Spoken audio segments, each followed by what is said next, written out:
di Polda Metro Jaya, di Direktorat Cyber. Tapi kasusnya sudah hampir setahun nggak jalan-jalan karena ada yang intervensi ngaku nama bahwa dia temannya Pak Prabowo, orang istana bekas orang Gerindra. Nah ini saya akan konfirmasi kepada Pak Prabowo. Pak Prabowo ini sedang membuat keseimbangan. Lebih baik pemberantasan korupsi digalakan daripada kaya makin kaya, miskin makin miskin, yang terjadi revolusi. Bahaya Pak buat negeri ini. Saya lihat di telepon saya, miss call ada 20 kali dari Uya Kuya. Sambil sesenggukan, rumah saya sudah habis Pak, dijarah katanya. Di bawah ada ratusan massa Pak, teriak-teriak bakar, bakar, bakar. Mas Uya kenapa nggak minta kepolisian atau TNI untuk bantu? Dia jawab apa? Bu Sri Mulyani pakai TNI Pak, tetap jebol. Eko pakai polisi Pak, tetap jebol Pak. Kalau mau mengharap Pak Prabowo seperti presiden yang lalu, pengusaha nih ya, yang mengharap, lupakan saja. Kemarin saya di Arafah satu tenda sama yang baru ditangkap itu Pak. Ketua BGN Dadan Hendayana. Iya, itu seberangan sama saya. Pulang selesai haji, Allah buka aibnya.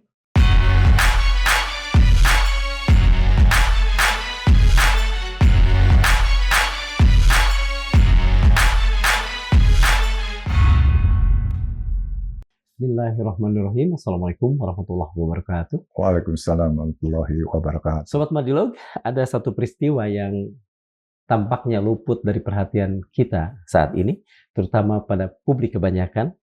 Namun bagi mereka yang memahami dengan baik perjalanan bangsa ini, peristiwa itu bukanlah sebuah peristiwa kecil. Untuk pertama kalinya, seorang Muslim keturunan Tionghoa dipercaya menjadi bagian dari Amirul Hajj Kafilah Haji Indonesia. Namanya adalah Bapak Yusuf Hamka, namun kita lebih mengenal beliau sebagai Babah Alun. Di negeri yang sejarahnya berkali-kali diwarnai ketegangan identitas, prasangka, dan sekat-sekat sosial, amanah ini bukan sekedar soal jabatan. Ia adalah penanda bahwa Indonesia terus bergerak, meski kadang tertatih, menuju cita-citanya sebagai rumah bersama bagi semua anak bangsa.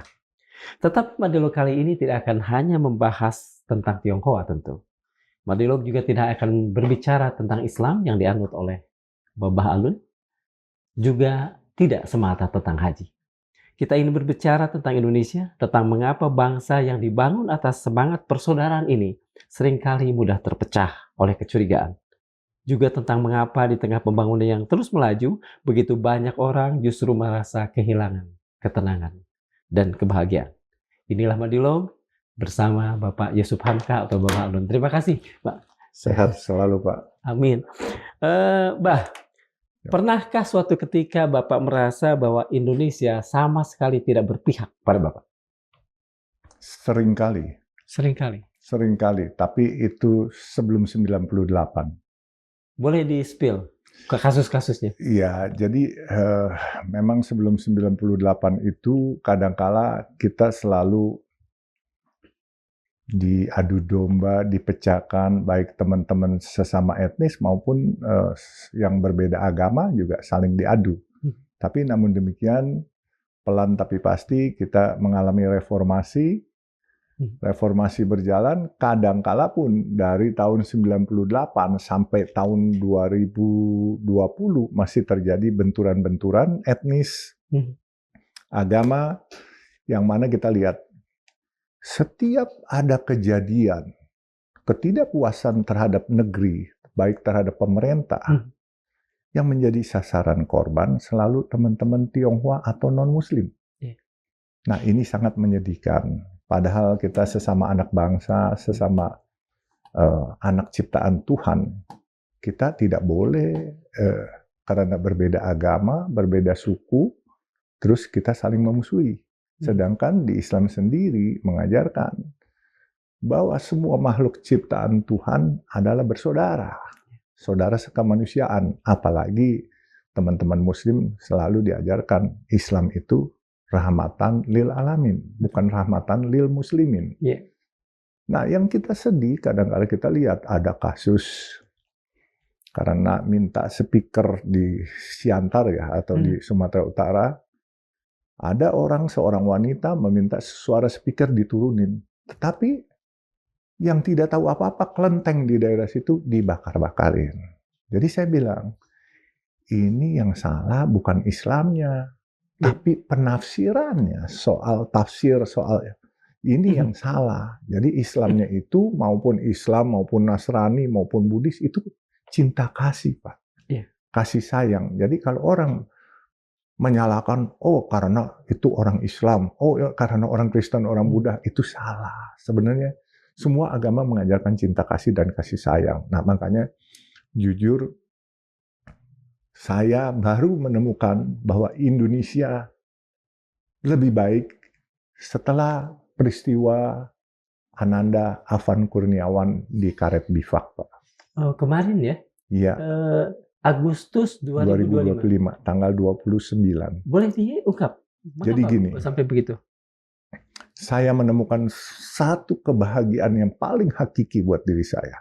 Saya dari umur 17, Pak. Saya berjuang untuk keberagaman di dalam Badan Komunikasi Penghayatan Kesatuan Bangsa, Bakom PKB. Yang dulu dipimpin oleh almarhum Sindunata. Di situ kita coba, teman-teman Tionghoa, kita ajarin nasionalisme, kita ajarin cinta tanah air, kita ajarin ganti nama, sampai namanya si Aseng, si Abun, semua namanya jadi mungkin jadi Ali. Juga Suhok Jin menjadi Adik Budiman. Ya? Nah itu kan, jadi kita udah coba semua. Namun semua itu tidak serta-merta menyelesaikan masalah persatuan dan kesatuan kita. Nah, cukup ironis memang, tetapi namun demikian, masyarakat kita, masyarakat Indonesia yang menurut saya pribadi sangat baik dan sangat permisif. Jadi, kalau kemarin saya lihat pembicaraan Said Iqbal keluar dari istana, silakan kalian kaya, tapi jangan miskinkan kami para buruh. Saya pikir itu kuncinya. Jadi masyarakat Indonesia itu permisif sekali. Buat teman-teman mau kaya, monggo. Tapi jangan juga menindas yang kecil. Kita kembali, apa peristiwa yang melibatkan kematian Avan Kurniawan itu yang membekas di hati Bapak sehingga Bapak menyatakan itu momen yang paling, apa tadi Bapak katakan? Paling membuat saya bahagia secara hakiki, saya dan happy, jujur happy, bukan happy karena meninggalnya Ananda Avan, tapi dengan keberadaan Ananda Avan hari itu meninggal, saya malam itu, saya cerita sedikit ya Pak ya, panjang memang. Pas tanggal 28 malam saya ditelepon oleh istrinya Denny Sumargo, Olivia, itu seperti anak saya, jam 1 pagi. Saya jam 9 saya udah lihat ke Lindes. Terus saya pikir, mudah-mudahan nggak apa-apa. Jam 1 pagi, di saat saya mau sholat tahajud, saya lihat kok ada telepon saya nyala. Saya angkat, kenapa Pak? Pak, itu meninggal Pak, katanya. Siapa yang meninggal? Itu yang ke Lindes. Saya langsung jawab, innalillahi. Terus dia bilang, Pak, Denny lagi ke rumah sakit Cipto Pak, katanya. Apa? Iya, Denny bawain uang kerohiman. Bapak mau ke situ nyusul Pak, dari rumah Bapak dekat. Jangan, saya bilang. Kalau Denny nggak apa-apa, dia sebagai YouTuber. Kalau saya nanti diprovokasi seolah-olah saya yang ngipasin. Saya tunggu, saya bilang. Besok pagi kalau sudah ada aparat pemerintah yang datang, saya akan ke sana. Nah, aparat pemerintah ternyata sudah datang. Bapak Kapolri, Bapak Gubernur sudah datang. Nah, saya jam 8 itu saya mau ke kantor saya. Saya mau ke kantor, saya nelpon ke seorang pejabat DKI. Saya bilang, Pak, Bapak nemenin Bapak Gubernur nggak? Oh iya Ji, saya nemenin Bapak Gubernur. Rumah dukanya di mana? Di Blora Ji, gue kasih location-nya, katanya. Dia kasih location-nya Pak. Saya lihat depan markas Brimob tuh Pak. Itu sedang dijaga. Terus, waduh, nggak bisa ke kantor ya, saya bilang. Terus saya bilang sama supir saya, udah, kita ke Blora aja, saya bilang, ke rumah duka. Itu panggilan hati saya sendiri. Terus di rumah duka, anak buah saya pas kebenaran nelpon, kamu di mana? Di Semanggi. Saya bilang, saya mau ke rumah duka, nanti kalau mau minta tanda tangan, saya, Pak, udah lewat kali Pak, ini ada ratusan ribu ojol, ini udah lewat di Semanggi Pak, katanya. Mereka udah ke karet bifak. Oh yang bener loh, bener. Ya udah saya ke karet bifak, saya bilang sama supir saya, kita ke karet bifak. Dia bilang, ngapain Pak? Kita mau ke ojol yang itu, saya bilang. Yang meninggal? Dia bilang, jangan Pak, katanya. Bapak lapor ibu dulu sama anak-anak. Saya bilang, ini kemanusiaan, saya bilang. Dia nangis, jangan Pak, tolong Pak, jangan Pak, bahaya, katanya. Saya bilang, bismillah, nggak bahaya. Nanti Bapak kenapa-napa. Ya, kalau gua kenapa-napa, pasti gua kalau di situ sampai meninggal, pasti gua meninggal syahid. Baru lu lapor ibu sama anak-anak, makamkan gua di situ sekalian. Saya bilang gitu. Dia kagak bisa nolak saya, dia bawa saya. Akhirnya di depan hotel yang ada, dia macet Pak semua. Akhirnya saya bilang, turun. Bapak jangan turun. Udah lu cari parkir di hotel sono, gua turun. Saya turun dari mobil Pak. Ada ojek liwat, saya panggil ojek. Naik sana, anterin gue ke sana, gitu. Dia langsung ngadang saya, Bapak Alun katanya, ayo Pak katanya, bawa saya ke sana Pak. Di situ saya Pak dalam hati, masa sih gue naik-watulnya baik, masa sih gue harus dizolimin sama teman-teman ojol, nggak yakin gue. Sambil saya mau ngetes, 50 tahun pembauran bangsa yang saya lakukan, berinteraksi dengan akar rumput, hasilnya ada nggak hari ini? Coba saya mau tahu gitu. Saya masuk Pak, dengan saya baca dari jalan pun, saya cuma baca Al-Fatihah terus, saya baca Al-Fatihah. Saya nggak mau doa macam-macam dan saya baca doa sapu jagat aja semua. Nah, saya naik motor di situ. Tahu-tahu di depan pintu karet bifak, begitu saya turun, semua pada kenal Pak, karena mereka biasa kan suka makan nasi kuning di tempat saya Pak, para ojol itu. Bapak, dituntuninlah saya Pak. Ke lokasi. Ke lokasi, sampai liang lahat. Dikasih tempat. Di situ ada Pak Anies, Rike, dan satu-satunya Chinese cuman saya Pak. Nggak ada yang lain Chinese Pak. Pada ngumpet di rumah pada tiarap, pada khawatir. Nah saya datang, saya bicara. Nah di situ ada beberapa petugas kepolisian yang ada kepala polisi, mobilnya ditimpukin botol aqua. Saya enggak. Nah masuk, saya akhirnya disuruh memberikan sambutan oleh keluarga. Saya bilang sama keluarga, sama masyarakat, hati boleh panas, kepala tetap dingin. Serahkan kepada hukum. Tapi ada teman-teman ojol mau memprovokasi saya lagi. Bah, apakah hukumnya bisa dipercaya, katanya. Saya bilang gini, kalau nggak bisa dipercaya, kita harus berserah diri kepada Allah, minta kepada Allah, ya Allah, supaya hukum ini bisa dipercaya. Kita berdoa saja. Saya bilang gitu. Dan saya ingatkan, ingat ya teman-teman ojol, kalau kalian sayang sama saya, ya jangan merusak, jangan terprovokasi. Kalian adalah garda ekonomi terdepan waktu COVID. Ya kan? Jadi harus jaga. Sebab kalau toko-toko orang-orang Tionghoa yang jadi sasaran lagi, kalian juga rugi. Toko-toko itu tutup, tidak bisa memberikan lapangan pekerjaan buat karyawan. Tidak juga kalian bisa bawa GoFood dan GoSend yang saya bilang itu. Siap bah katanya. Sudah bubar di situ. Saya terus pulang, saya diantar lagi sama ojek. Waktu saya diantar sama ojek itu ada orang yang nardusin saya, Pak. Kardusin pakai, dia ambil mineral punya kardus. Agar soalnya panas, Pak. Itu mau Jumatan. Saya kan nggak tahu. Akhirnya saya diantar lagi sampai ke hotel. Di depan hotel saya turun, mobil saya panggil keluar. Udah. Nah, terus waktu saya pulang, saya baru lihat, ada orang baik sekali. Kok neduhin saya? Dia bukan ojek payung loh. Ini mendadak. Nggak tahunya dia tukang ojek. Saya bilang sama staf saya, cari ini orang. 4,5 bulan baru ketemu. Dan orang itu sekarang kerja di tempat saya. Dan saya beliin rumah, tapi dia harus nyicil. Betul. Jadi bantuan dia kecil sekali, tapi meaningful buat saya. Itu ikhlas, Pak. Nggak diminta. Nah, jadi hari itu, kenapa saya bilang saya paling bahagia? I'm the only one Chinese, Pak. Yang ada di tempat itu. Di depan liang lahat. Di depan liang lahat dan 150.000 orang sedang berkumpul, 150.000 motor, Pak. 150.000 doa juga. 150.000 doa dan mungkin ada yang 2 orang satu motor. Kita nggak tahu kan. Jadi doa di situ. Jadi Pak, saya berasa mereka menyayangi saya. Mereka tidak menganggap saya lawan. Mereka tidak menganggap saya orang Chinese. Mereka menganggap saya sebagai saudaranya. Nah, inilah Indonesia yang sebenarnya. Yang saya mau adalah yang begini. Itulah kebahagiaan saya, Pak. Luar biasa ini. Nggak bisa Bapak nilai dengan uang ini, persaudaraan kami ini. Indonesia yang sebenarnya adalah Indonesia yang seperti itu, Pak. Tapi kami selama ini semua diadu domba. Tapi dulu Bapak lihatlah, Islam diadu domba sama Cina. Sekarang kita mau lihat, Pak. Yang bantu teman-teman Islam di Iran siapa? Ya, yang bantu teman-teman di Afrika siapa? Orang-orang Cina nggak pernah menjajah, Pak. Mereka cuma cari makan. Ya kan? Tapi dari zaman Belanda, di politik pecah belah. Nah, mudah-mudahan sekarang ini akan lebih baik lah, Pak. Itu adalah momen yang paling membahagiakan. Membahagiakan saya, Pak. Sebaliknya, apa momen yang paling menyakitkan ketika tiba-tiba Bapak merasa, oh iya ya, gua bagaimanapun, maaf, keturunan Tionghoa, sehingga kemudian mengalami hal seperti ini. Pernah seperti itu?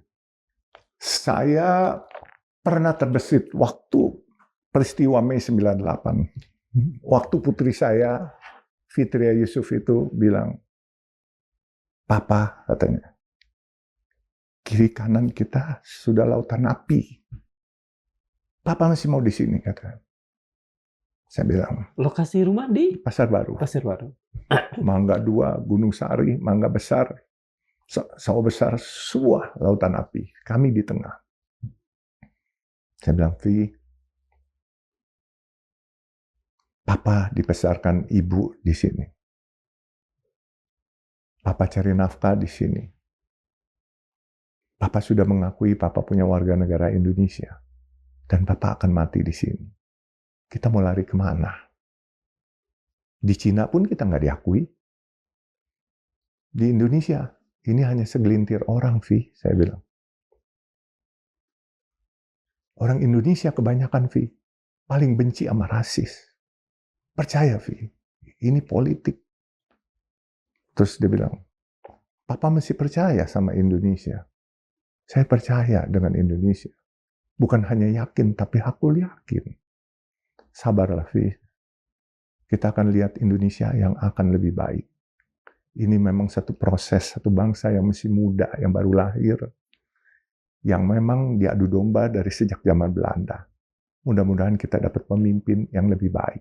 Yang memperhatikan rakyatnya, dan memperhatikan kemakmuran, kesejahteraan rakyatnya, dan juga memperhatikan etnis-etnis yang minoritas, yang tidak perlu dizolimi. Padahal kan di Islam, Pak, sudah diajari. Barang siapa yang menzolimi, yang non-Muslim, itu bukan umatku, kata Rasulullah. Makanya di situ saya bilang, nah saya yakinkan putri saya, akhirnya putri saya begitu udah kelar, Pak, katanya, saya boleh nggak sekolah ke luar negeri? Saya bilang, kan udah nggak ada apa-apa di sini. Iya, saya mau sekolah ke luar negeri, saya mau buat perbandingan. Di Australia dia minta sekolah. Perbandingan. Itu perguruan tinggi? Enggak, SMA. SMA, ya. Saya bilang boleh. Akhirnya dia setelah 3 tahun, dia bilang, Pak, saya mau balik ke Indonesia. Kenapa? I love Indonesia. Indonesia more polite than the foreign country. So, I told you before, Indonesia adalah negara yang baik. Cuman kalau ada kepentingan politik, selalu memprovokasi, memfitnah, apalagi dengan adanya medsos, memframing, membuzzer, segala macam. Ya itu. Nah, makanya akhirnya putri saya sekarang, Pak, alhamdulillah. Putri saya juga berbahagia setelah saya bantuin almarhum Afan. Saya bantuin dari hari pertama tahlilan sampai hari ke-7, sampai hari ke-40, sampai hari ke-100. Saya dampingin terus keluarga itu. Dan terus kita bantu beasiswa. Waktu di pemakaman saya bilang, beasiswa adik-adiknya saya bantukan semuanya. Dan saya berasa bahagianya gini. Satu hari itu saya bahagia. I'm the only one Chinese that can be together with them and to be loved by them. Itu mahal Pak harganya. Itu bukan masalah duitnya. Yeah. When the people love you, the God should be love you more. Ya kan? Nah, man la yarham la yurham. Nah, siapa yang tidak mencintai sesama tidak akan dicintai. Dicintai oleh Allah. Ada satu lagi yang membuat saya lebih bahagia. Bapak kenal selebritas yang jadi anggota DPR, Uya Kuya. Iya, iya. Jadi kejadian itu kan tanggal 29 saya ke kuburan Karet Bifak. tanggal 30 Agustus itu penjarahan kepada rumahnya Uya Kuya dan yang lain-lain semua, termasuk Ibu Sri Mulyani, Eko Patrio dan semua. Dan Bapak tahu hari itu saya tanggal 30 saya nggak tahu ada apa-apa, jam 9 jam 10 saya udah tidur. Begitu. Terus jam 1 atau jam 2 saya bangun, saya mau tahajud lagi, saya lihat di telepon saya, miss call ada 20 kali dari Uya Kuya. Saya sama Uya Kuya itu kan sahabat. Dan sahabat maksudnya ya kenal baru, tapi maksudnya saya sering interaksi. Nah saya bilang, saya telepon dah, saya coba. Mas Uya, Assalamualaikum. Saya bilang, Mas Uya, Pak Yusuf, kenapa Mas Uya? Sambil sesenggukan, rumah saya sudah habis Pak, dijarah katanya. Saya bilang, innalillahi wa inna ilaihi. Saya bilang, Mas Uya sekarang di mana? Saya di apartemen Pak. Terus kenapa? Di bawah ada ratusan massa Pak, teriak-teriak bakar, bakar, bakar. Terus kami khawatir Pak, lift udah dimatiin. Terus Mas Uya kenapa nggak minta kepolisian atau TNI untuk bantu? Dia jawab apa? Bu Sri Mulyani pakai TNI Pak, tetap jebol. Eko pakai polisi Pak, tetap jebol Pak. Terus dia kayak bingung. Saya terus begitu itu saya coba. Saya bilang, aduh kesian ya. Mudah-mudahan saya bisa nolong dia. Saya tanya, Mas Uya percaya nggak kalau saya jemput? Itu jam 3:30, 4 lah Pak pagi. Tanggal 31. Terus dia malah nanya saya, emang Pak Yusuf berani dan mau jemput saya? Mas, jangan nanya berani nggak berani. Kalau buat saya, kalau untuk kebaikan saya nggak ada rasa takut sedikit pun. Insya Allah saya berani. Bentar Pak Yusuf. Dia tanya, nyonyanya Astrid. Trit, ini bagaimana kalau dijemput Pak Yusuf? Astrid nyambut. Iya dah, katanya mending Pak Yusuf aja yang jemput. Nah, saya begitu orang percaya sama saya langsung bangkit. Saya punya sifat heroik banyak Pak. Orang percaya sama saya dan orang lagi butuh saya harus jaga. Saya bangunin nyonya saya Pak. Mah, dia bangun. Kenapa? Itu Mas Uya apartemennya mau dibakar. Saya ke sana. Nyonya saya marah. Mau keluar nggak ada supir juga katanya. Orang-orang pada ketakutan ngumpet di rumah. Lu mau ngapain lu? Mencari mati katanya. Saya bilang, Mah, jangan gitu. Dulu teman-teman Tionghoa waktu 98 banyak dibantu sama teman-teman yang muslim, teman-teman pribumi. Sekarang teman pribumi ada kesulitan, ini tanggung jawab saya. Ya Maya, saya bilang gitu. Saya kan harus minta izin sama nyonya. Nyonya saya tahu karakter saya kan, nggak bisa di stop gitu. Cuman bilang, ya udah dah, terserah lu. Yang penting gue doain lu, pokoknya selamat. Dah, lu jalan bye-bye ya katanya. Udah, saya pakai celana pendek, saya pakai sandal, saya pakai kaos. Saya nyupir sendiri, nggak ada supir. Supirnya kan lagi pulang Pak, weekend itu.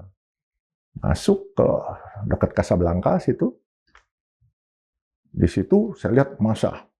Mungkin nggak sampai 100 sih, 60-70 orang. Saya buka kaca mobil saya. Assalamualaikum. Permisi. Mereka lihat saya. Babalun, kasih lihat. Mau pulang tuh Babalun katanya. Dia pikir rumah saya di situ. Kasihlah masuk saya Pak. Saya kan nggak mau nanya urusan apa, saya tahu mereka itu. Saya masuk ke basement. Saya bilang, Mas Uya, gue udah sampai nih. Tunggu Pak Yusuf katanya. Saya nunggu 1 jam Pak, sampai kebelet mau kencing ini Pak. Rupanya kagak ada lift. Dia naik tangga Pak, bawa koper 2. Koper pakaiannya semua kayak orang mengungsi Pak. Laki bini dibawa.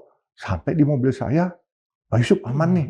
Bismillah, Mas Uya pakai jaket, pakai hoodie itu kan. Terus pakai kacamata, pakai masker. Dan Mas Uya duduk depan, ibu duduk belakang. Bu Astrid, saya bilang. Ibu tidur, melonjor. Kan kita bertiga doang. Mas Uya depan. Bismillah ya, Mas Uya. Jangan salahin saya kalau ada apa-apa, tapi saya usaha semaksimal. Doa sama Allah, bukan saya yang bisa, cuman Allah yang bisa lindungin. Dan insya Allah masa tidak akan melihat Allah, melihat Mas Uya karena Allah balikan matanya. Ini masa semua. Ya, baca dulu kita dan baca doa. Bismillah kita jalan keluar. Begitu keluar, masa kurang lebih dari 40-50 orang. Saya buka kaca lagi. Assalamualaikum, bapak, salam. Ya, saya mau buru-buru, saya bilang. Udah, saya tinggal jalan, dibukain jalan, Pak. Sampai di rumah saya. Di rumah saya dia tinggal, Pak. 11 hari. Dan di rumah saya, waktu itu pas nyampe di rumah, nyonyanya langsung kena kasur putra saya, langsung tidur. Karena kecapean. Kecapean. Mas Uya, saya bilang, lu tidur, gue beliin lu bubur. Saya beliin bubur di Pecenongan. Saya beliin bubur, saya bawa masuk. Jam 11 siang tuh udah. Lu makan nih, ntar lu sakit nih. Lagi makan, jendela kena angin. Kubrak, masuk ya. Siapa Pak Yusuf? Siapa? Nah, trauma ya? Saya bilang, lu trauma kan? Bagaimana teman-teman gua Tionghoa 98? Diperkosa, dibakar, dijarah. Saya bilang, Mas Uya, lu kalau jadi anggota DPR nanti lagi, lu harus bela. Ini semua keberagaman harus lu tingkatkan persatuan dan kesatuan bangsa. Jangan sampai begini, ini bahaya. Saya bilang, iya Pak Yusuf. Akhirnya 11 hari Pak, singkat cerita di tempat saya. Itu true story dan saya happy. Karena apa? Teman-teman Tionghoa dulu dibantu sama teman-teman pribumi, sekarang teman-teman pribumi bisa kita bantu. Dan tidak ada toko Chinese satupun yang rusak hari itu, Pak. Bapak lihat, tidak ada orang Chinese satupun. Itulah persatuan dan kesatuan sudah mulai kelihatan titik cerahnya. Itu. Balun, kalau yang membuat masyarakat begitu terbuka menerima Baba, dari beberapa cerita tadi kan saya mengambil kesimpulan begitu. Pintu mobil, kaca mobil dibuka, mereka justru kemudian menyambut dan lain sebagainya. Itu karena Baba seorang Tionghoa yang Muslim atau karena hal-hal lain yang mungkin perlu dijelaskan ke publik? Bukan karena saya Muslim, bukan karena saya Tionghoa, tetapi saya menganggap mereka keluarga saya dan mereka menganggap saya keluarga mereka. Once you love them, they will love you more. Ini. Dengan cara apa Bapak menunjukkan? Ketulusan, Pak. Cinta kasih yang tulus, yang tidak dibuat-buat. Tidak di framing-framing. Kerjakan, Allah akan kasih jalan, Pak, semuanya. Jadi makanya, hal-hal seperti ini, Pak, ini hanya given by the God, Pak. Nggak bisa dipelajari. Anak saya pun saya suruh juga nggak bisa.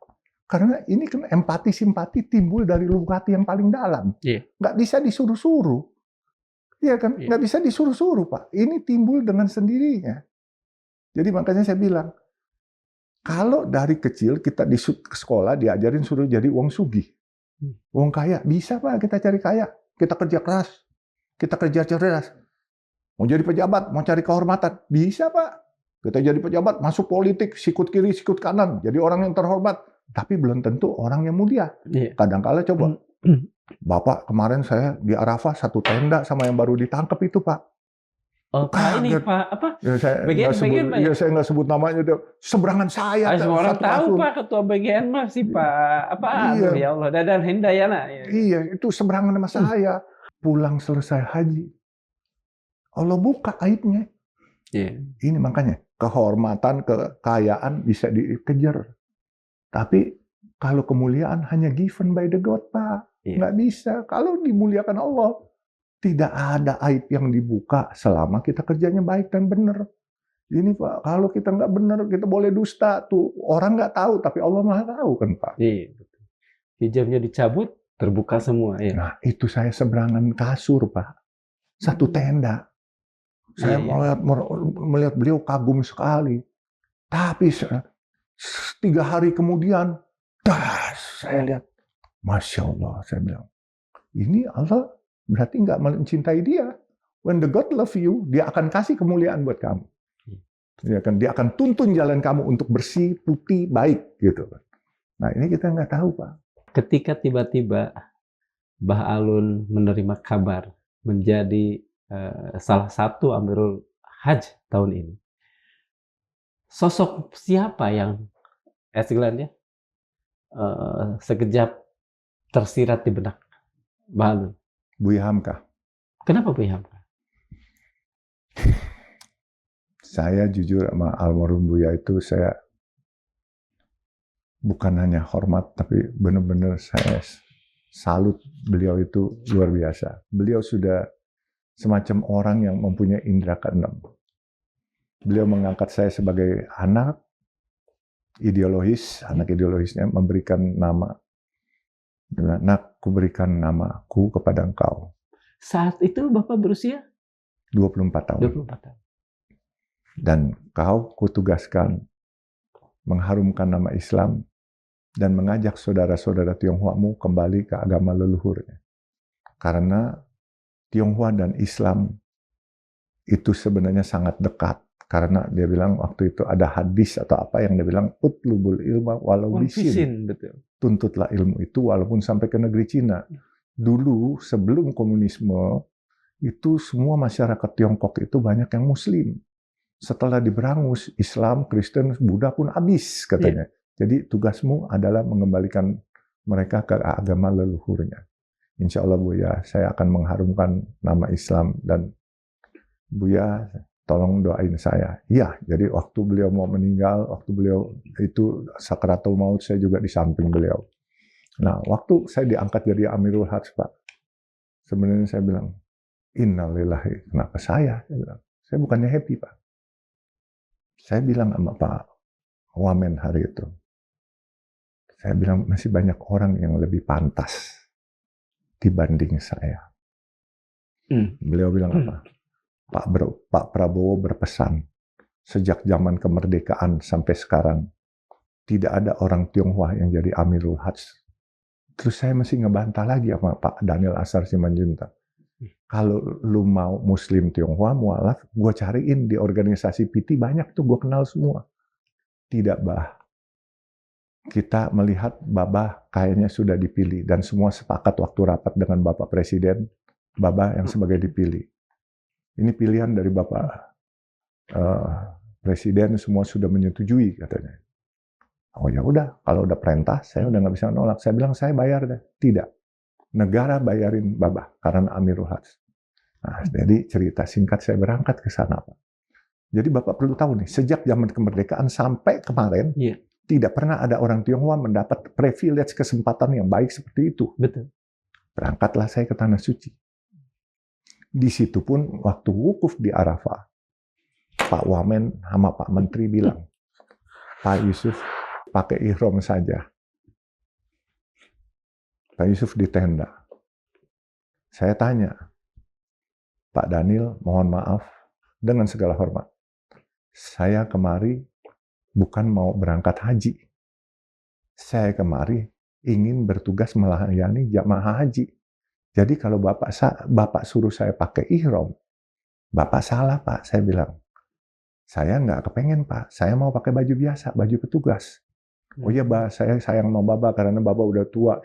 Biar tua belum tentu kalah sama yang muda nih soal semangat sama tenaga, apalagi buat pengabdian, saya bilang gitu. Oh iya, Pak, katanya. Oh udah, akhirnya saya bilang, Pak Daniel, kan bisa disiasati, bayar dam, saya bilang. Ya kan, dan saya udah pernah haji, bukan saya belum pernah haji. Ya udah, kita akhirnya saya pakai baju tugas, saya nggak pakai baju ihram. Ya kan, tugas saya layani para jamaah, saya datang nih sholat bareng sama jamaah semua kita perhatikan, makannya, tempat tidurnya, airnya, kamar kecilnya, semua kita perhatikan. Dan saya juga nggak ngerti, Pak, padahal panas 48 sampai 50 derajat.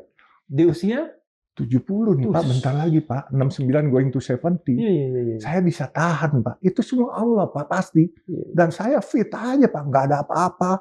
Dan sabar semuanya. Jadi, akhirnya dengan para jamaah kita interaksi, malamnya setelah kelar, kita ke Musdalifah. Terus kita tawaf ifadah. Waduh, sampai pagi subuh itu, Pak. Saya dapat sholat subuh. Sholat subuh saya dapat hajar aswad 2 kali.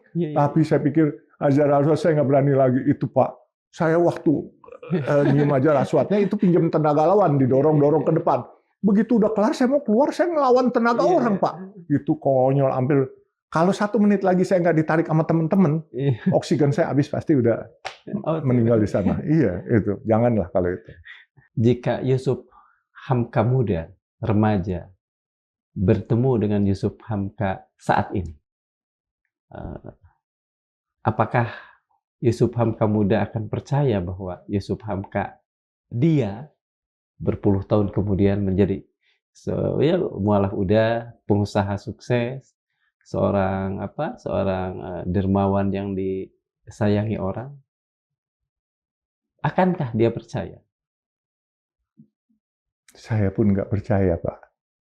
Jujur, demi Allah Rasulullah, saya nggak percaya saya bisa jadi hari ini. Saya ini Pak, teman-teman saya tuh dari dulu teman jahiliyah semua Pak. Kita kerjanya tawuran Pak. Dan kerjanya kita dagang di samping Masjid Istiqlal. Dagang es mambo, dagang kacang goreng. Itu di depan ada Ragusa, Bapak tahu kan? Iya. Itu ada satu es krim ya? Iya, es krim. Nah, di seberang Ragusa itu ada kali. Kali itu tempat kami kalau habis dagang mandi. Dan di situ ada pintu airnya, Pak. Makanya disebut jalan pintu air ya? Nah, jalan pintu air. Iya. Jadi kami tuh mandi di sana, Pak. Dan saya hampir meninggal hari itu didorong sama teman saya. Saya nggak bisa berenang. Akhirnya tukang semir pakai celana kolor lompat. Namanya si Jabir, saya ingat. Dia tolonglah saya. Jadi dari kecil, Pak, saya nih hidup banyak ditolong orang. Dan orang-orang yang nolong saya, jujur, teman-teman dari kalangan muslim, kalangan pribumi, dan orang-orang yang termarginalkan. Jadi begitu saya ada, memang niat saya dari dulu, saya harus mengharumkan nama Islam, saya harus kaya, saya harus apa. Bapak menjadi muslim di usia 24 tadi? 21 tahun. 21 tahun. 21 tahun. Oleh Buya Hamka? Entar dulu, saya 81, 24 betul, 24 tahun, 24 tahun, sorry. Jadi oleh Buya Hamka. Dan itu pun by accident. Saya datang cuma mau nanya-nanya. Terus Buya bilang, "Nak, kamu emang kenapa kemari? Niatnya mau masuk Islam, Buya." Ya udah, masuk Islam aja sekarang. "Entar dulu, Buya, saya masih belajar." Nah, ada satu hukumnya katanya, kalau barang siapa yang mau masuk Islam, harus kita segera mengislamkan dia. Karena kalau dia nanti pulang mati sebagai non-muslim, dosanya saya yang tanggung. Katanya. Oh, iya, Buya bilang gitu. Oh ya udahlah, saya bilang, "Buya, tapi saya nggak bisa bacanya." Udah ikutin Buya aja katanya. Akhirnya diikutin. Baca 2 kalimat syahadat. Asyhadu an la ilaha illallah wa asyhadu anna Muhammadar Rasulullah. Dah, kamu muslim. Kan dosamu bersih. Waktu itu udah bicara ke orang tua sebelumnya?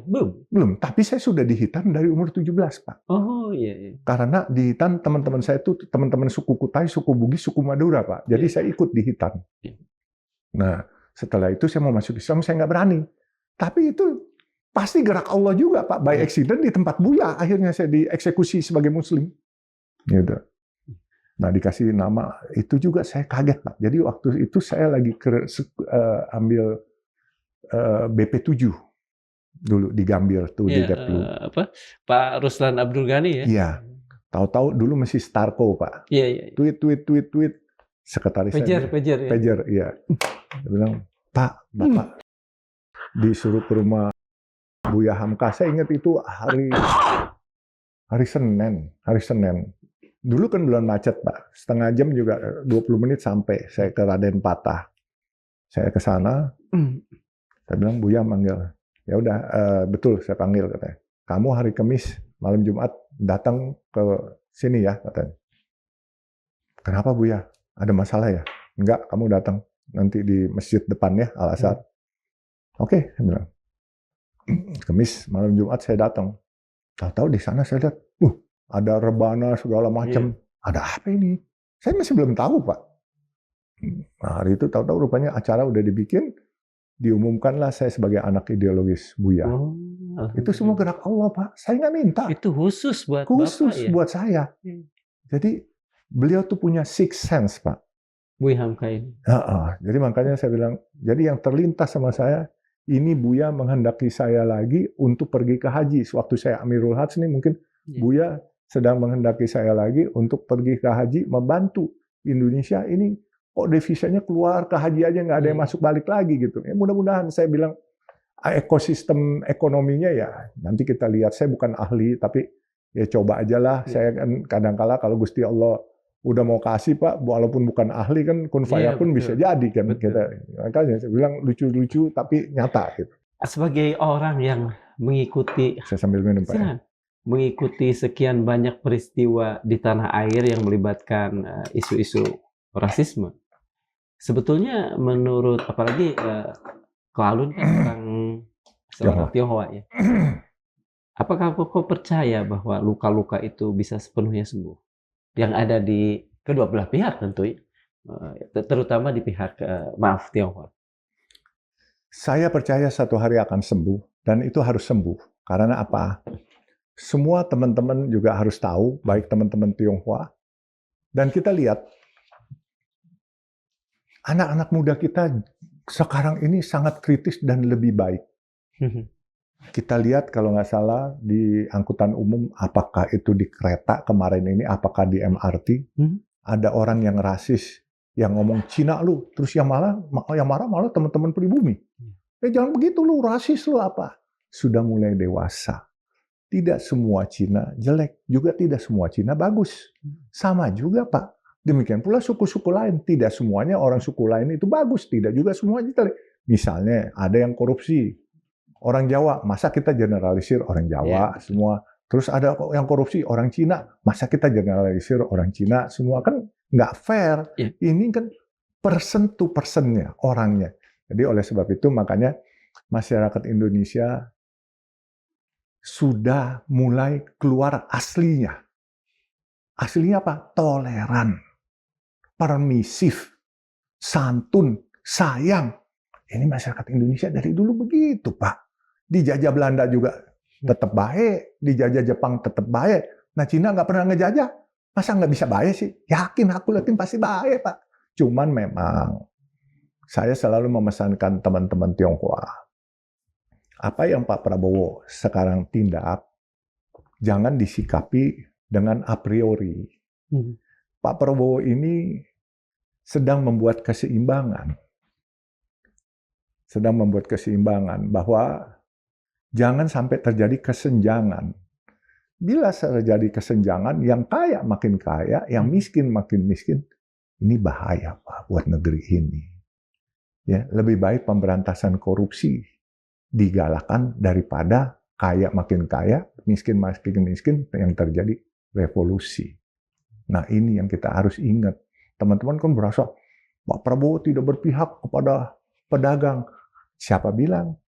Asal pedagangnya putih bener, pasti berpihak. Kalau abu-abu hitam, ya disapu.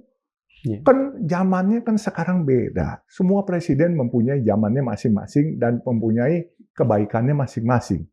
Tapi kalau buat saya, Pak Prabowo ini adalah di antara para presiden, dia nyalinya yang paling gede, Pak. Dan saya pernah turun waktu kemarin safari Ramadan. Saya ketemu kiai-kiai kaos, kiai-kiai langitan semua. Termasuk Syukron Mu'mun itu tokoh. Syukron Ma'mun. Dia bilang, tolong pesankan kepada Pak Prabowo. Jangan sampai dia mundur. Negara ini hanya berharap sekarang ini kepada Pak Prabowo. Dia yang paling berani. Negara ini sudah akan hancur kalau tidak ada Pak Prabowo sekarang yang berani ini. Karena saya, para ulama, habaib melihat beraninya Pak Prabowo menyapu Raja Minyak, Raja Batu Bara, Raja apa semua. Itu yang pasti raja-raja yang kerjanya abu-abu atau hitam. Kalau yang putih, baik-baik saja Pak. Nah, Pak Prabowo ini tahu baru 1,5 tahun. Dan sekarang ini kalau kita lihat di medsos, yang nyerang Pak Prabowo juga banyak Pak. Nah, yang nyerang ini apakah bukan orang-orang yang sakit hati saja, tetapi juga ada orang-orang yang disuruh balas dendam karena koruptor-koruptor ini ditangkap-tangkapin. Kita lihat kemarin, kesayangan beliau, baru dikasih bintang kehormatan, Ketua BGN, sapu. Wakil Menteri Imigrasi, sapu. Nggak ada pilih kasih. Jadi makanya, kalau mau mengharap Pak Prabowo seperti presiden yang lalu, pengusaha nih ya, yang mengharap, lupakan saja. Pak Prabowo pasti dia jalannya lurus. Dia tidak peduli. Kita lihat, saya tahu Pak Prabowo sama pamannya Nadiem Makarim itu, Pak Jeki Makarim itu teman baik. Itu Pak Jeki juga teman saya, itu teman baik loh. Cuman kalau udah salah ya susah Pak. Susah ditolong juga susah. Saya nggak tahu ya soal benar atau tidaknya kasusnya saya tidak mencampuri.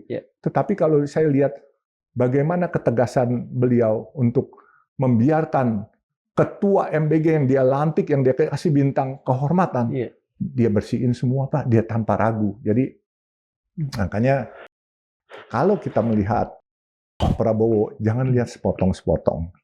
Ya, saya kenal Pak Prabowo lama, dan menurut saya dia sudah selesai kepada hidup duniawinya. Kalau saya ditanya dengan segala hormat, Pak Prabowo bukan nguber materi atau kedudukan. Dia nggak butuh kursi, Pak. Dia selalu ngomong, waktu kalau ketemu saya, yang penting rakyat percaya sama saya kerja. Dia nggak butuh kursi, dia butuhnya legacy. Warisan ya? Ya, dia Mewariskan sesuatu. mewariskan legacy yang baik, nama baik buat dia. Jadi menurut saya, kita bersyukurlah. Kalau saya nggak ikut campur soal politiknya, cuman kita harus bersyukur ada orang yang berani bekerja dan dia membasmi, dan dia buktikan. Bukan hanya pengusaha, dia tebas. Wamennya, menterinya, kepala badannya, dia timpa semua, nggak ada masalah. Nah, oleh sebab itu, beliau kan baru 1,5 tahun. Terus kita lihat lagi, Pak ya, orang yang benci kepada Pak Prabowo ini, apakah benar dia benci karena Pak Prabowo tidak perform?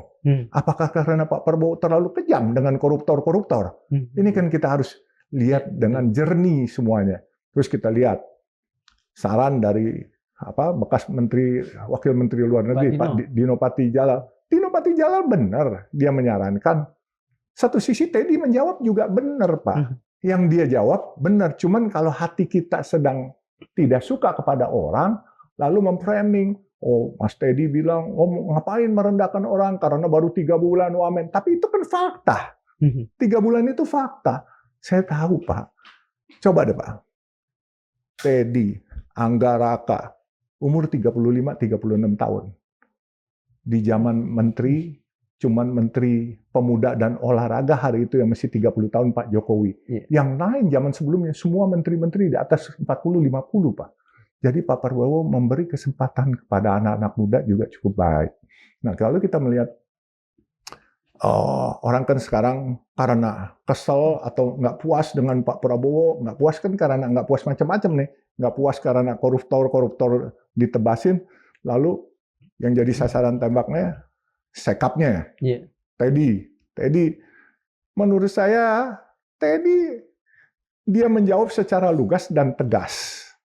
Dan kalau dia difitnah kiri kanan, orang kan kalau mau nembak Pak Prabowo kan nggak berani. Tetapi orang yang pendukung, maksudnya yang loyal kepada Pak Prabowo mau disingkirin dulu. Ini kan Teddy orang loyal, Anggaraka orang loyal semua, Rizky orang loyal semua. Ya ini kan kita tahu lah Pak, macam-macam gitu. Makanya saya sih minta sama teman-teman pengusaha terus suka tanya saya, bagaimana ekonomi? Ekonomi akan baik-baik saja. Terus bagaimana soal politik? Akan jadi 98? No, tidak akan pernah jadi 98. Pak Prabowo sudah belajar dari peristiwa 98. Dan itu tidak akan dibiarkan lagi. Sama, waktu Agustus kemarin, saya ditanya sama teman-teman, Bah, ini akan jadi 98. Tidak, saya bilang. Kenapa? Marinir sudah keluar mengamankan markas Brimob. Dulu tidak ada tentara yang boleh keluar, tentara ditarik ke barak.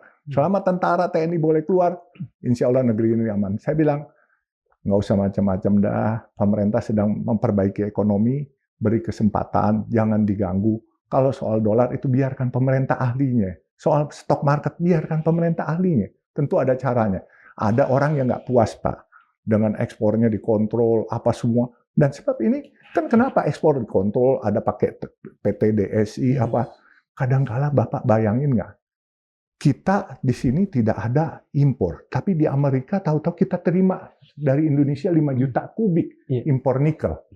Ini kan pasti ada yang salah. Nah, sekarang Pak Prabowo sedang membenahi begini ya. Kita wajib dukung karena apa? Kan kita kadang-kala suka masyarakat kita ini kan suka sok pinter nih Pak. Sok lebih pinter dari presiden. Pak, jadi ketua RT aja susah Pak, capek nyatuin kepala orang satu RT paling cuma 50-60 orang. Susah Pak, apalagi jadi presiden ratusan juta orang. Orang belum coba jadi presiden suka ngomong, jadi presiden nggak becus, jadi presiden nggak cepet, nggak apa. Belum. Saya ini udah ngalamin. Jadi ketua RT aja susah, ketua RW, apalagi gubernur, apalagi presiden, Pak. Gitu. Pak, kalau dari sisi ini ya, Pak, kan satu hal yang kemudian sering disebut-sebut saat ini itu adalah trust, kepercayaan, terutama pada pemerintah. Konon itu yang kemudian membuat, tadi yang Bapak katakan dolar naik terus, kemudian rupiah juga begitu, IHSG juga begitu.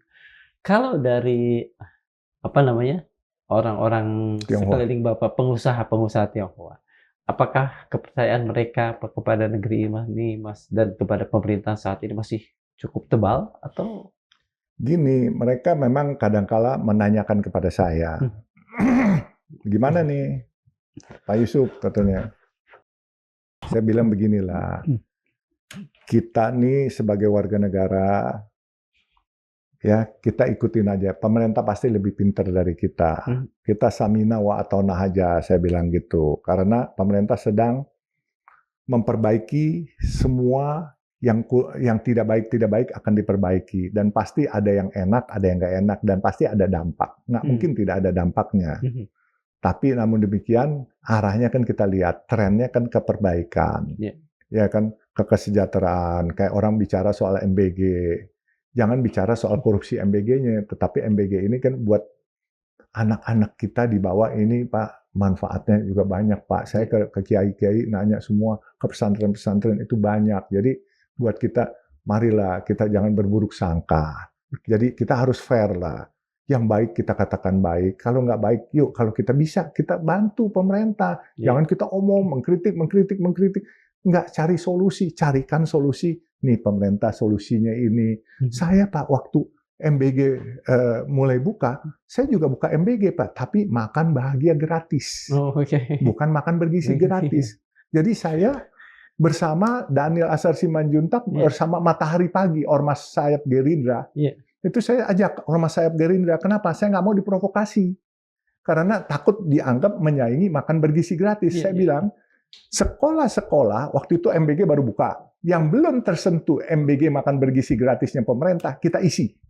Makan bahagia gratis. Kita di Jakarta, anak SD. Di Jakarta, Pak. Ada sekolah luar biasa, ada SD negeri di Jakarta Pusat, Jakarta Barat, sekolah luar biasa di Jakarta Selatan, kita isi, Pak. Jadi murid SD-nya ada berapa? 300 orang. Nah, itu bukan duit dari saya. Saya buka, saya bilang, ini teman-teman, saya yang akan bayarin. Terus teman-teman bilang, saya boleh nggak ikut berapa hari? Saya boleh ini ikut. Muslim semua? Pengusaha Tionghoa Muslim semua? No. Malah orang Kelenteng semua, Pak, banyak kan. Yang kasih ini. Makanya, Pak. Tapi Tionghoa semua? Tionghoa. Jadi kalau bulan puasa, itu teman-teman Tionghoa non-Muslim melayani teman-teman Muslim makan di Kelenteng Petak 9 itu, Pak. Kasih 1000 porsi setiap hari. Pak, kalau Muslim melayani Muslim sudah biasa, Pak. Nggak hebat. Kalau Muslim melayani non-Muslim, hebat. Apalagi non-Muslim melayankan Muslim. Hebat, Pak, itu. Jadi nonis sama Muslim gitu, Pak. Iya, jadi itu yang terjadi. Bapak pengusaha ya, jadi menurut saya sah kalau saya bertanya begini. Sebetulnya apa yang paling mungkin membuat orang menderita, Pak? Apakah kelebihan uang? Apakah kekurangan uang? Atau justru kelebihan uang dari sisi Bapak? Enggak dua-duanya. Enggak dua-duanya. Jadi uang itu enggak selalu membuat kita jadi bahagia atau jadi sengsara. Tidak. Tapi kebahagiaan itu seperti saya bilang. Kebahagiaan itu adalah sebagian dari kemuliaan. Nah, sebagian dari kemuliaan. Kemuliaan itu hanya given. Dari Tuhan. Iya, nggak bisa kita cari, nggak bisa kita sekolahin, nggak bisa kita uber. Bapak kalau tanya saya, kemuliaan itu given, Pak. Sekarang bagaimana Bapak lihat orang yang flexing-flexing, apakah 100% orang akan suka? Belum tentu juga. Nah, terus orang yang memframing dirinya susah juga belum tentu 100% orang suka. Kalau dia bisa mencapai 90% aja, itu baru sebagian kecil kemuliaan dari Allah yang dia dapat. Bapak tahu, kita ambil contoh begini, Pak. Bapak lihat saya, kasus saya. 1 tahun lalu saya menuntut seorang konglomerat. Yang mana dia salah. Ya. Orang berpikir saya halusinasi. Terus mereka ternak buzzer lah. Memframing saya. Saya pakai baju tahanan, katanya kejaksaan, segala macam. Dia laporkan saya ke KPK, ke polisi, ke kejaksaan, semua, Pak. Cuman Tuhan kali yang dia belum laporin, Pak. Dia pakai buzzer-buzzer, dia pakai LSM. Tapi buat saya selalu bilang sama anak-anak saya, Bismillah, saya bilang, ini zolim mereka. Dan percaya, dikala ada kezoliman, malaikat pasti di sekitar kita. Karena Allah tidak akan membiarkan umatnya dizolimi, saya bilang. Terus putri saya sempat nanya. Mbak Fitri. Ya, kenapa Papa nggak berdamai saja? Saya bilang berdamai apa kalau orangnya tidak mau mengakui bahwa sudah mengambil hak kita. Kalau dia mau mengakui lain, saya bilang. Yang saya uber juga bukan duitnya, tapi perbuatan melawan hukumnya buat kepastian. Jangan sampai orang membuat framing seolah-olah saya memfitnah, halusinasi. Saya menghayal. Nah, saya menuntut 113 triliun dengan imaterial 1 miliar dolar, total kurang lebih 120 triliun. Dan ini bukan saya yang hitung, Pak. Kantor Akuntan Publik Dunia, Big Four. EY, Ernst & Young. EY, ya. Iya. Ernst & Young. Nah, dan dia menghitung, dan dia juga saksi ahli hadir di pengadilan. Dasarnya ada, justifikasinya ada. Nah, saya cuma mau membuktikan, saya ini dalam kasus pengadilan soal keuangan, saya 3 kali menang loh Pak, 3-0 Pak. Pertama Bank Syariah. Waktu saya bilang Bank Syariah zolim. Saya dituduh mau merusak nama Syariah. Saya bilang enggak. Saya justru ingin menjaga nama Syariah. Selevel saya aja bisa dizolimi, bagaimana adik-adik yang di bawah kita. Makanya akhirnya melek mereka. Akhirnya saya menang. Kedua, saya menuntut pemerintah, Bank Yama. Terus Bu Sri Mulyani bilang dengan timnya bahwa saya masih punya utang kepada negara. Saya pengemplang BLBI. Saya bilang, kalau saya mengemplang BLBI, saya ganti 1 perak itu saya ganti 1 triliun. Tapi kalau ternyata tidak bisa dibuktikan, ganti saya 1 perak aja. Apa kurang fair Pak? 1 perak lawan 1 triliun. Dan kalah Pak. Dan Sri Mulyani. Pak Mahfud MD panggil saya sebagai Menko Polkam. Kamu ngomong yang benar. Saya Menko Polkam, saya bisa tangkap kamu. Saya bilang, silakan Pak, Bapak tangkap saya kalau saya salah. Tapi kalau saya benar, Bapak janji harus bela saya. Salam Pak. Salam. Mana datanya? Buka saya data. Gelar Pak, panggil ahlinya Bapak, panggil deputi semua. Akhirnya beliau memang hebat, cepat sekali. Saya bilang, Pak, Bapak nggak usah lihat kesimpulan macam-macam. Ini udah ada surat Departemen Keuangan minta damai Pak sama saya Pak. Ini aja Bapak pakai, ngapain minta damai kalau nggak salah? Iya, betul. Dia periksa. Ini kok Departemen Keuangan? Iya Pak, kalau nggak saya ditangkap aja Pak. Langsung.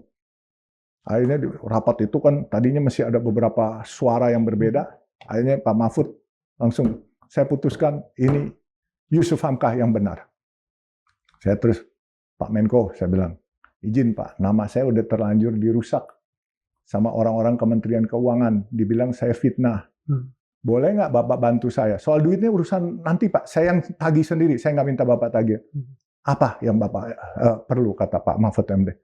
Pak, tolong bicara sama wartawan bahwa saya pihak yang benar. Itu aja Pak, saya bilang. Buat saya itu membantu saya. Dilakukan, langsung dipanggil wartawan, setengah jam kemudian, ayo keluar sama saya. Sini, di samping saya. Peristiwa ini adalah Pak Yusuf Hamka yang benar. Departemen Keuangan yang salah. Itu buat saya sudah puas Pak. Itu kedua. Ketiga, uangnya udah dikembalikan? Belum. Hilalnya belum kelihatan. Tapi buat saya bukan duitnya, Pak. Tapi masalah integritas kita, hak kita minta. Siapa tahu nanti negara berbaik hati. Oh, Yusuf Hamka ternyata kerja buat negeri baik. Ya udah deh, kembaliin deh duitnya. Ya alhamdulillah. Tapi kan saya dapat dendanya, Pak. 2% setiap bulan. Makin lama dikembalikan, makin bengkak itu. Dan yang hebat Pak Mahfud, sebelum dia nyapres, Januari sebelum dia mundur, dia tulis surat ke Departemen Keuangan. Hati-hati ya, dia bilang. Barang siapa yang menguntungkan orang lain sama dengan tindak pidana korupsi. Dia tulis surat loh Pak. Jadi yang ini harus dibayar katanya. Gitu. Nah, makanya Pak Mahfud itu, saya hormat lah buat Pak Mahfud itu orang yang berintegritas. Jadi makanya dia tolong saya, dia jelaskan kepada pres, karena dia tahu saya benar. Nah, yang ketiga ini, kemarin waktu kita nuntut, dibilang saya halusinasi.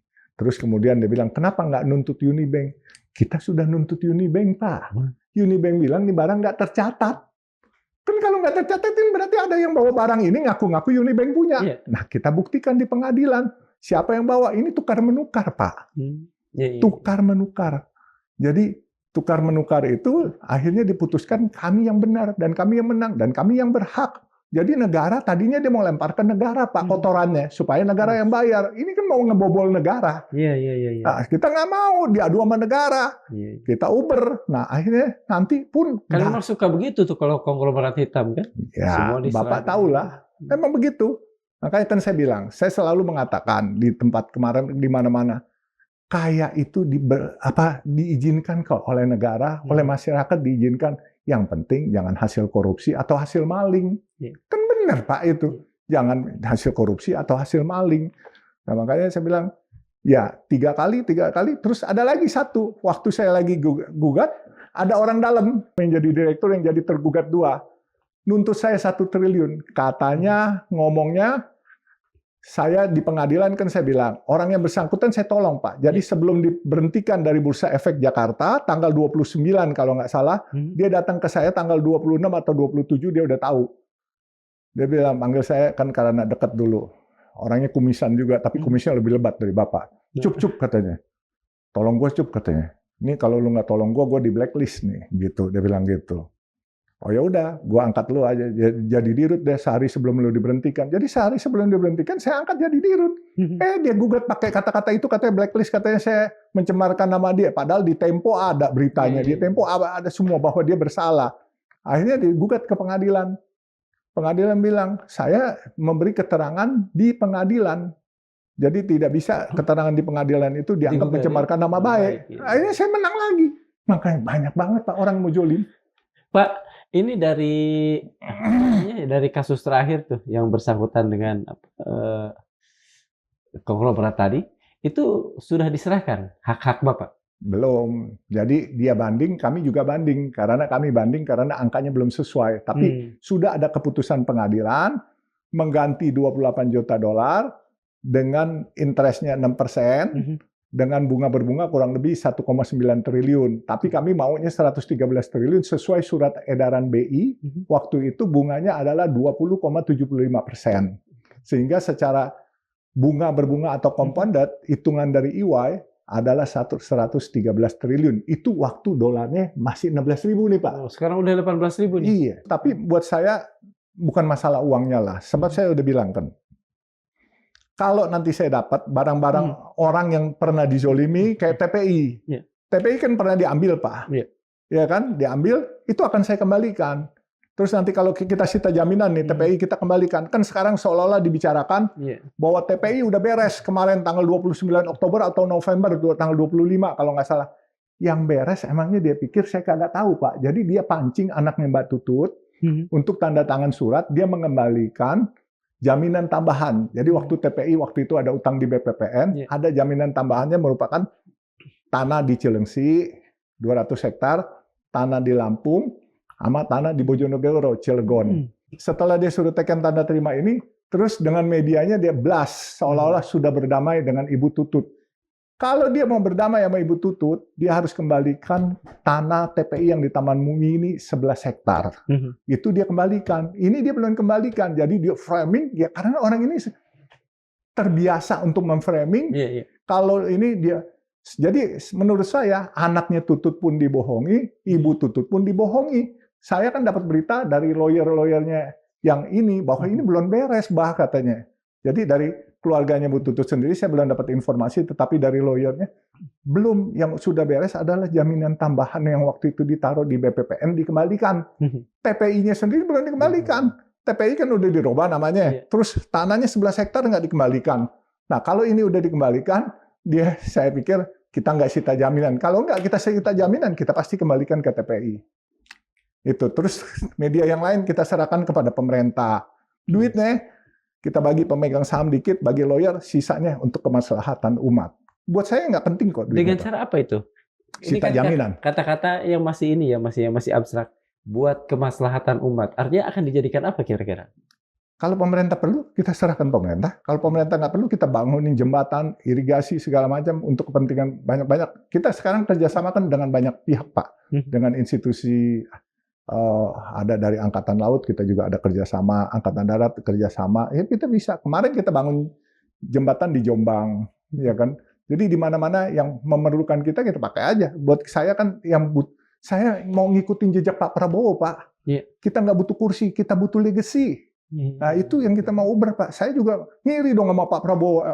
Jangan Pak Prabowo sendiri ngubur legacy. Saya juga mau ngikut ubah legacy. Dan sekarang saya ngikut Pak Prabowo juga, Pak. Bapak lihat staf-staf saya anak-anak muda semua. Yeah. Karena anak-anak muda itu jauh lebih brilian dan berani pasang badan buat bosnya. Kita harus hormat satu hal, Pak Teddy dia bicara menghadapi Dino Patijalal. Teddy kalau nggak jawab salah juga.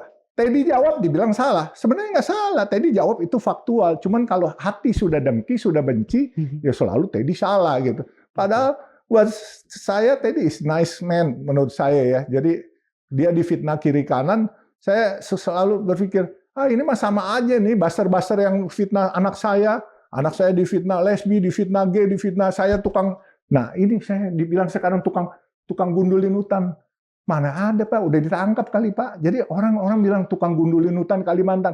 Pak, warga Kalimantan tuh sayang Pak sama saya dan senang sama saya. Yang jelas Bapak kemarin gunduli diri Pak ya? Oh, ini saya gundulin. Ini saya gundulin. Jadi setiap hari saya juga gundulin. Karena harus tahu kan? Iya tahu dan saya gundulin. Makanya saya bilang. Jadi terus saya katanya tukang memetik perawan di tempat prostitusi. Lah di tempat prostitusi mana ada yang perawan lagi Pak. Makanya lucu juga. Basternya nggak cerdas itu Pak. Tapi ya inilah, makanya pemerintah harus tegas terhadap framing medsos, apalagi yang memfitnah. Saya kena satu Pak, udah ketangkep orangnya Pak, di Polda Metro Jaya, di Direktorat Cyber. Tapi kasusnya sudah hampir setahun nggak jalan-jalan, karena ada yang intervensi ngaku nama bahwa dia temannya Pak Prabowo, orang istana bekas orang Gerindra. Nah ini saya akan konfirmasi kepada Pak Prabowo, Pak ini ada orang Bapak yang piara buzzer, yang memfitnah orang, dan kalau nggak ditindak, ini bahaya Pak. Ini buzzer ini yang dikendalikan orang ini akan menjadi backfire kepada Bapak nantinya. Dan saya akan minta kepada istana untuk segera ini jangan pilih kasih supaya kasus ini bisa P21. Karena begitu kejaksaan minta, tahu-tahu di sini diganjel katanya ada orang istana ngancam-ngancam aparat polisinya Pak. Ngaku-ngaku ini temannya Pak Prabowo. Nah ini makanya mudah-mudahan Pak Kapolri dengar supaya kasus ini bisa naik juga lah gitu. Pak, sejak kapan Bapak kan pengusaha ya, dan pengusaha ya dalam benak kami orang awam itu identik dengan mengumpulkan kekayaan, bukan membagikannya. Kalau saya melihat kan Bapak pengusaha, tapi Bapak lebih banyak membagikan gitu. Sejak kapan sebetulnya titik balik ini terjadi, Pak? Sebenarnya ini sejak kecil ya Pak ya, sejak saya umur 10 tahun. Saya sering tuh barang-barang ibu saya, dia kalau keluar kota, dia bawa pernak-pernik gitu, cenderamata. Tante saya datang dari Surabaya, saya suka kasih. Terus begitu tante saya udah pulang, barangnya mana kata ibu saya udah kasih tante, dimarahin saya. Kenapa sih kamu begini? Ya Ma, saya sayang sama tante saya itu, dia suka bawa itu emping melinjo, saya bilang melinjo manis dari Surabaya gitu. Itu kan barang mahal. Ya udahlah Mah, saya juga nggak suka Mah, kasih dia aja gitu. Nah, memang sejak kecil kadang-kala kalau saya punya duit Pak, waktu saya habis dagang es mambo gitu, kan dulu kan per perak Pak, es mambo ada RM1, RM2 gitu kan ya. Nah, akhirnya pas kalau pulang itu, saya bisa dapat 25 perak, teman saya bisa dapat 10 perak. Nah, 15 peraknya saya bilang, yuk berenang, atau kita makan. Saya suka berbagi begitu, karena mungkin waktu dagang di Istiqlal itu Pak, teman-teman muslim yang sholat di situ ngelihat saya kan sipit-sipit lucu kali Pak. Jadi tipnya lebih gede. Dia bilang, udah ambil. Saya bilang, Pak kembalinya nih RM2. Nggak usah, kembali buat kamu. Ada RM1 nih Pak, kembali. Jadi akhirnya saya dapat lebih banyak pas pulang gitu. Jadi akhirnya mungkin di situ juga hidayah saya mulai terbentuk. Dan saya sering ketiduran loh Pak. Di situ di bawah pohon asem. Kan banyak pohon asemnya di Istiqlal itu tuh. Saya ketiduran di situ tuh. Terus ada pohon karet juga tuh.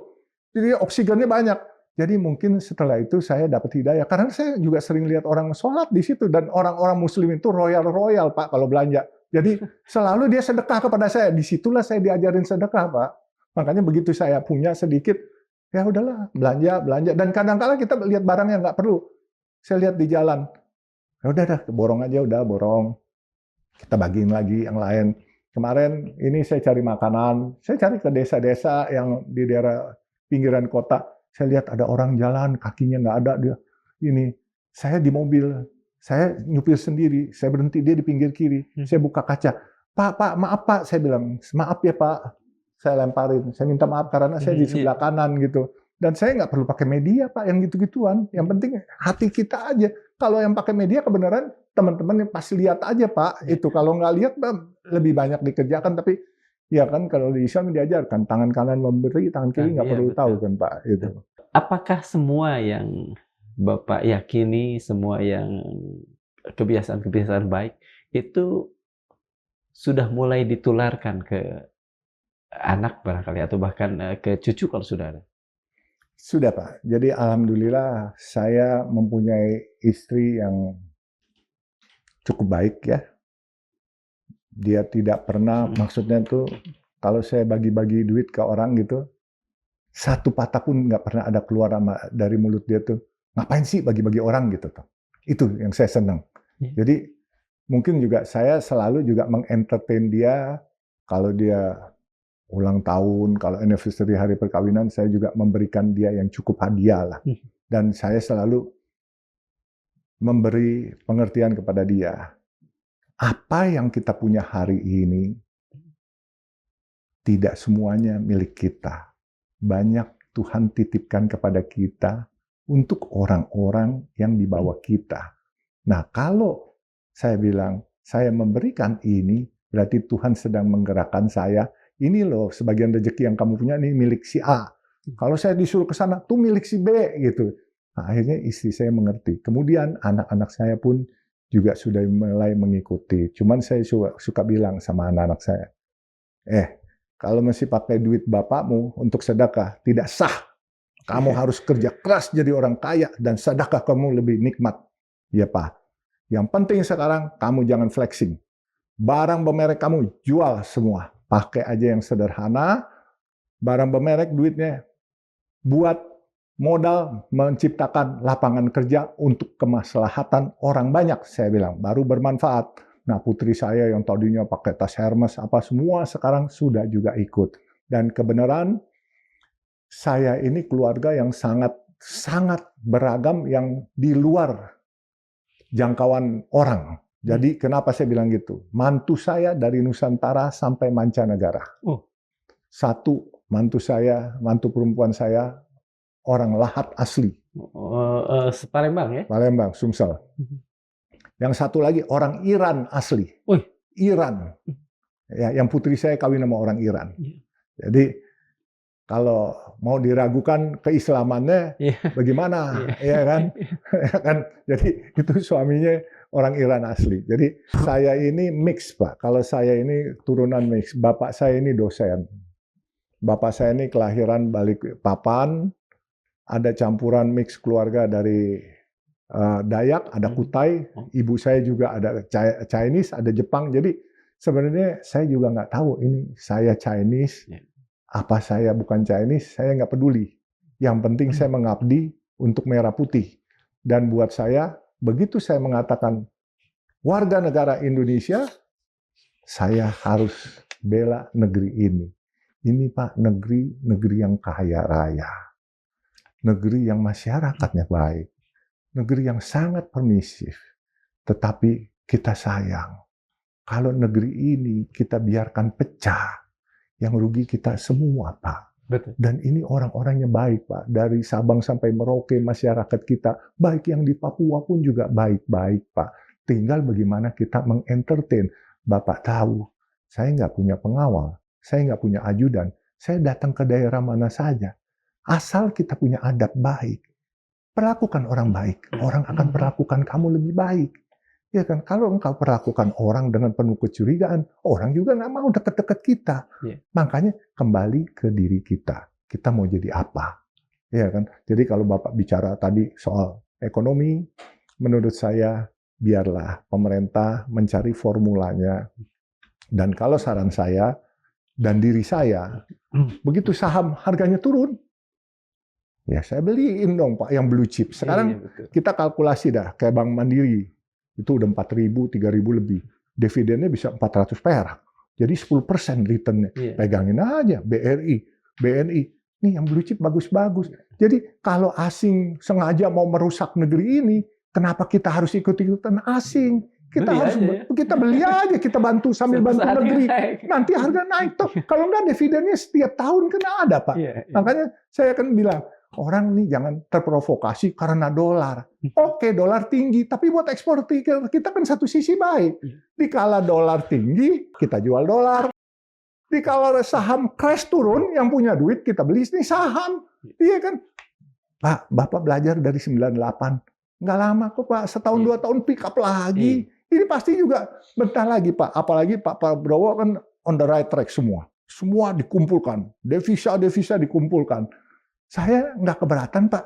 Sekarang $25.000 doang boleh dibeli. Kalau perlu, mereka devisa kontrol juga nggak apa-apa kan.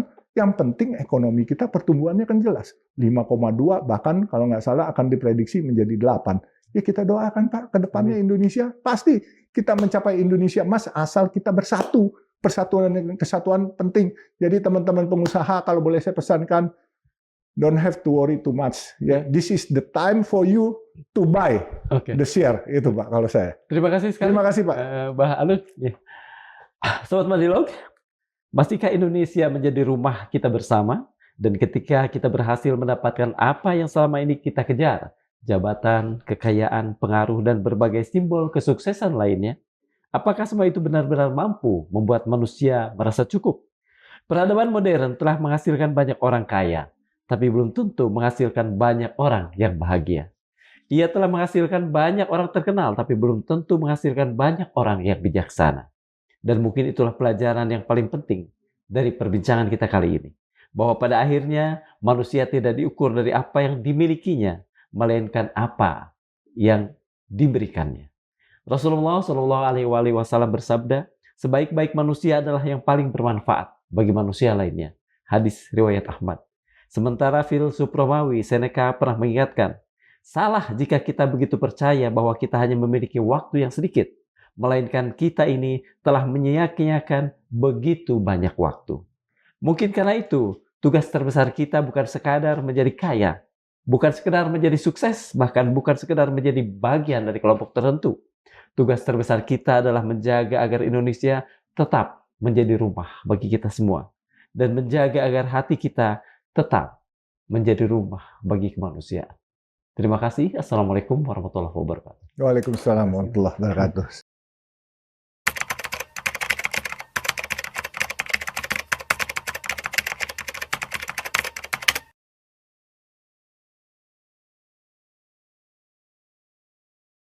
Thank you.